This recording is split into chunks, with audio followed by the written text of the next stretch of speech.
Alright, gamers! It's been a while since I've recorded.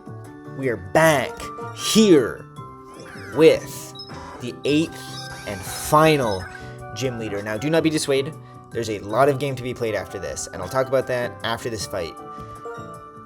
But California, New Jersey, Wyoming, Rhode Island, Indiana, and Delaware. What a fun team. I also cannot believe that Eradicate, New Jersey, is coming to the 3rd fight in a row. I mean, I guess it didn't come to Zinzlin, but like, Drayden, Tate, and Liza, and now, I mean, it's just incredible. Fast normal type that has low defense and U-turn is pretty useful. Also, the fact that I left it under-leveled made it, like, oh, so good. Swanna, right, 3 of these Pokemon came to Tate and Liza. Swanna, Eradicate, and Gothitelle, so it'll be interesting. There's a couple things that can go wrong in this fight, but I'm kind of fine sacking some of these Pokemon, right? Eradicate's probably not super necessary for the rest of the game.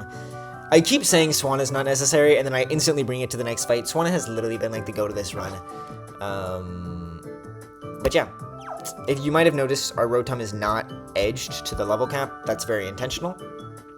Here's the fight. Doubles, Rain is always up. If you get rid of it, Pelipper comes back and sets it with Drizzle. Most of these Pokemon have Swift Swim, right? 4 Swift Swim Pokemon. We've got Water Gem. We've got a big Starmie. So, some scary stuff here. But I'm not feeling too bad about it. Yeah, I think so.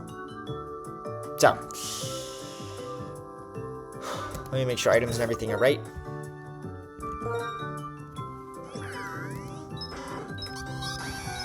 Lots of Citrus Berries. Quick shout out, by the way, to Ferrothorn and to Jellicent. They aren't coming to this fight, but they basically tag teamed this entire gym. These gym trainers are actually pretty hard. By far the hardest gym trainers, I think, in the whole run. And Ferrothorn and Jellicent made it super good. Unfortunately, those Pokemon don't output enough damage for double battles, but they were still really good for all the single battles. So, without any further ado, let's hop in to this fight.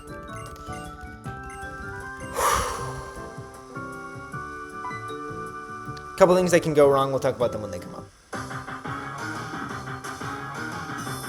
I'm so excited to be back, baby!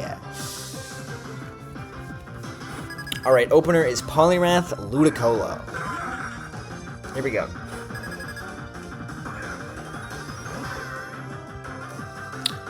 Both of these Pokemon, so Ludicolo sees kill with both Hydro Pump and Focus Blast and Eradicate. Poliwrath sees kill with Close Combat and Eradicate. I'm going to click Sunny Day, so that next turn, Ludicolo doesn't see kill with Hydro Pump and Eradicate, and we're going to protect. Pretty simple. Nothing should be able to go wrong this turn. Yep, cool. Okay. Here's where this gets really interesting.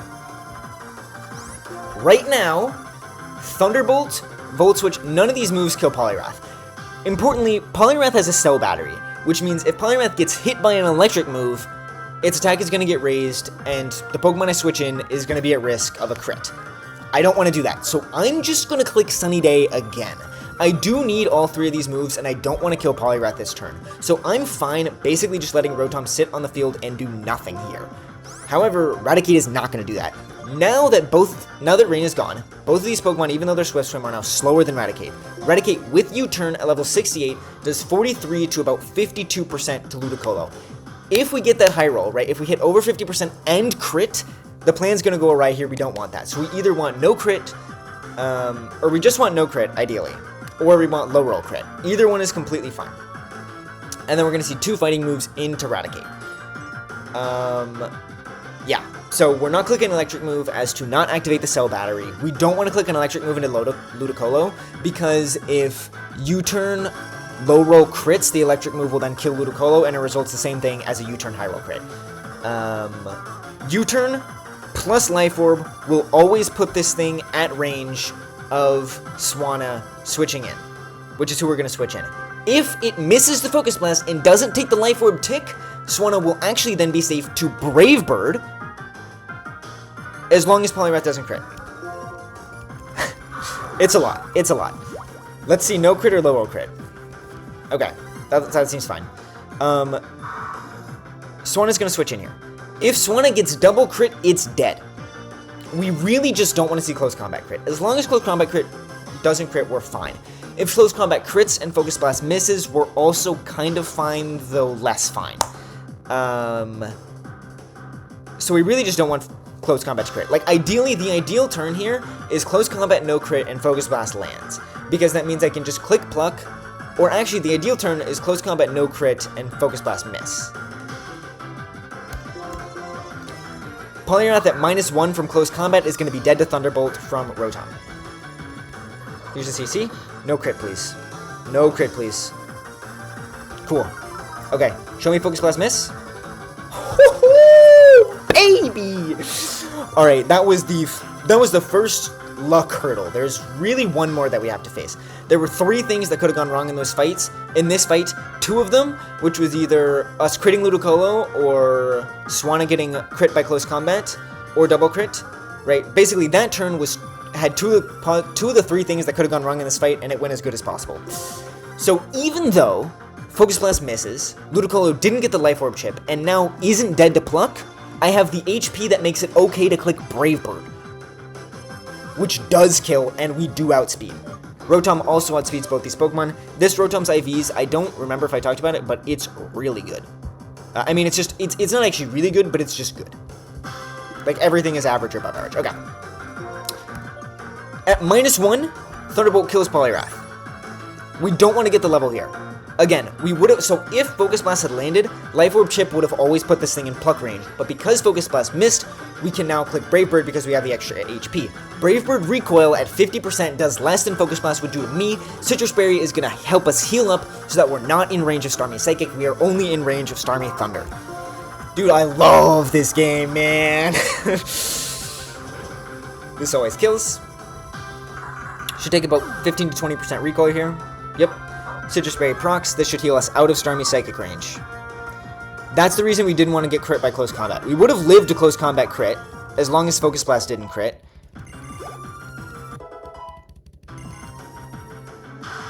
But we would have been in range of Starmie Psychic, which would have also been fine. It just meant I would have had to risk a crit later. Double KO is good. No level up on Rotom is also good. This is going to be Starmie and Kabutops. Here we go. Alright. This should be Rock Slide and Thunder into Swanna. Swanna has probably a little more HP than I expected it to have, but that shouldn't matter. Thunder in Sun still always kills me. Rock Slide also always kills me. So this should be Rock Slide. This is also really, really good, because even though Rotom's going to have to eat a Rock Slide, it now has the Friend Guard boost, which means it's going to take really, really little from this Rock Slide. It's never dead to crit. We're going to click Electro Web. We have Wide Lens, so that Electro Web always hits both these opponents. Kabutops says Focus Sash, it cannot die here. Starmie, on the other hand, can. Again, we are asking our teammates not to crit here. Electro Web crit kills 40% of the time. Electro Web crit kills 43% of the time. Electro Web crit on Starmie is pretty bad here. It is probably the worst, like the least lucky thing that could happen in this fight. We really want to avoid Electro Web high roll crit. But there is less than 3% of that happening. So, the basic idea is Electro Web is going to always guarantee to land because of Wide Lens, always going to drop both their speeds. Kabutops can't die because it's Focus Sash. Starmie, we just don't want a high roll crit. We already know both these Pokemon are, we're seeing Rock Slide and Thunder here, we're going to protect Swanna. If you guys don't understand how important Protect is, like, I don't know what to say. Because that's why we did Tate and Liza, and we've already used it twice in this fight. No crit on Starmie, beautiful. Alright, Rock Slide. Friend Guard should help us here. No crit, beautiful. Okay. Friend Guard, I mean, Rotom's not dead to Starmie here, anything. Right, even without Friend Guard, not dead to anything from Starmie. Which means it's just going to be the same thing. We don't want to kill Starmie here. So we're going to Thunderbolt the Kabutops. Starmie's going to Thunder again, and we're going to switch into Rhode Island, baby, which is immune to Electric due to Motor Drive. Thunderbolt's going to come out, going to KO Kabutops. This is going to get the level on Zebstrika. That doesn't matter. Although, I guess if he clicks, like, Psychic here for some reason, it would be nice. Nope. Alright, Motor Drive. Pelipper's going to switch in here, always. Gonna bring back out the rain. You may think that's bad, but it's only really bad for the last Pokemon in the back, right? 3 Pokemon left. The one in the back is Kingdra. This Pelipper is a Wakanberry. But Rotom is crazy. Rotom is crazy with it. Mine with 17 special attack IVs always kills this thing through the Wakanberry. And I outspeed. Just impeccable performance from this Rotom. The reason we didn't want Rotom to overlevel was because of the last turn. If Rotom got to 69, there would have been a higher chance that Electro Web crit would have killed, and we just wanted to avoid that at all possibility. This Starmie is now -1, and my Zebstrika is +1. My Zebstrika does not naturally outspeed this Starmie, but because of both those things, it absolutely does. Volt Switch from my Zebstrika to 65%. That's always a kill after the Electro Web. So we are going to Volt Switch, and we're going to Thunderbolt. We're going to outspeed both these Pokemon. We're going to pick up a double KO. And ladies and gentlemen, this fight's basically over. Goodbye, Starmie.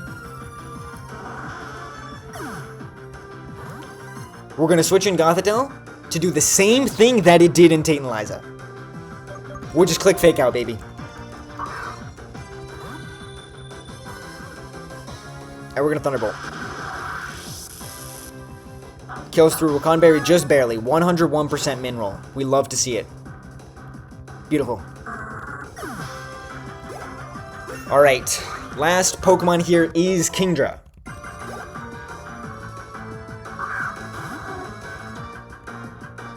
This thing is still scary. It has Water Gem, Rain Boosted, Muddy Water, which can lower my accuracy. That's a problem for a lot of things, right? Even if that Water Gem crit is actually would kill my Gothitelle, which is why we're just gonna Fake Out, and we're gonna Volt Switch here. Fake Out flinches Kingdra. Volt Switch here, guaranteed to land. Does like 25-30%. That's all I need. Because, ladies and gentlemen, welcome back, Delaware. One of my favorite Pokemon this run, I'm not even gonna lie, I've loved using this thing. And because it's Swift Swim, even though in the rain, this Kingdra has 266 speed, baby. Luvdisc has 366, and it's not even a question. Expert Belt Luvdisc with Moonblast is gonna blow this thing to the next dimension, baby. Good game, Marlin. Couple risky things, but really nothing that risky. Most of the things we risked would have just, like, made it so that the strategy was less consistent, but they wouldn't have even resulted in a death. And that, my friends, is the 8th gym leader of Volt Y2 Redux. No deaths on Marlin Split. No deaths on Drayden Split. Feeling good, dude.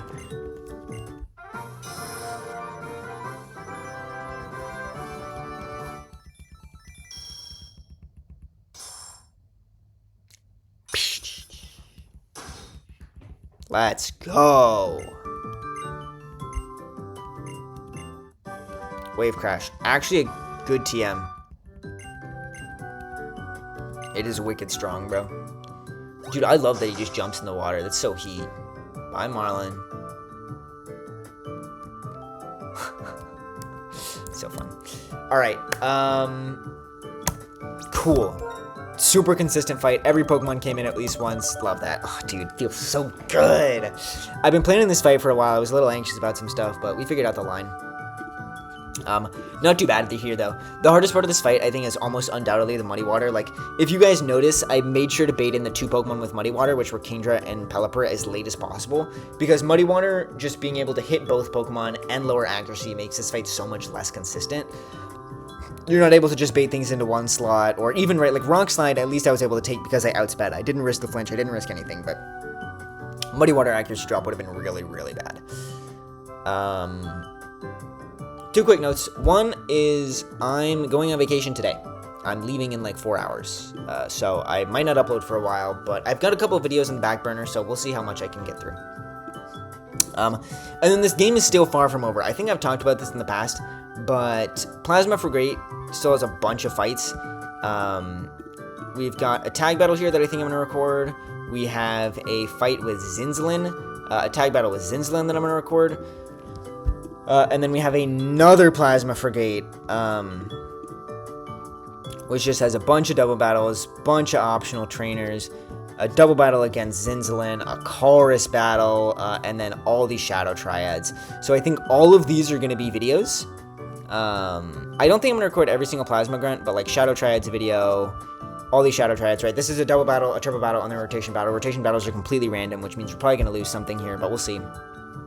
So we're going to have like 7 Plasma fights, and then we also have the Getsus fight. So it's like 8 Plasma fights, and then we have Victory Road. I don't think we're recording anything here. So Victory Road, which has a 6v8, so basically another Tate and Liza-esque fight. This is optional, it looks like, actually.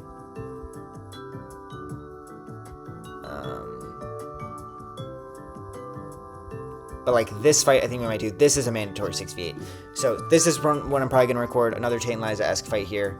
And then also we have the Weather Gauntlet, which is 2 back-to-back fights, 2 back-to-back, right? 1 back-to-back, another back-to-back, and then Lance. And then after that, we have another, this is optional. After that, we have this. So I think we're going to have, the Weather Gauntlet will be 3 videos, Hue will be a 4th video, the 6v8 will be 5, and then we have 8 Plasma fights, is that what we decided? So I think we will still have,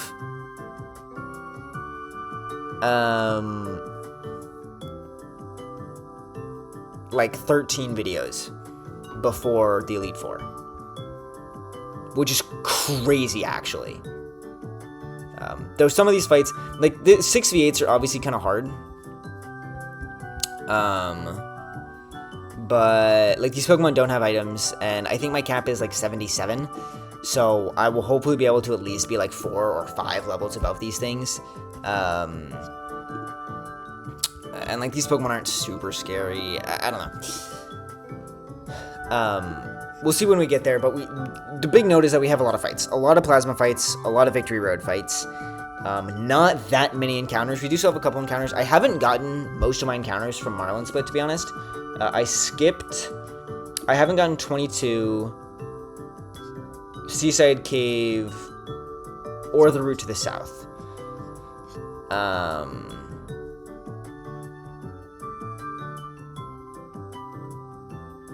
And I think I am going to go for Lombre here. I just want another grass type.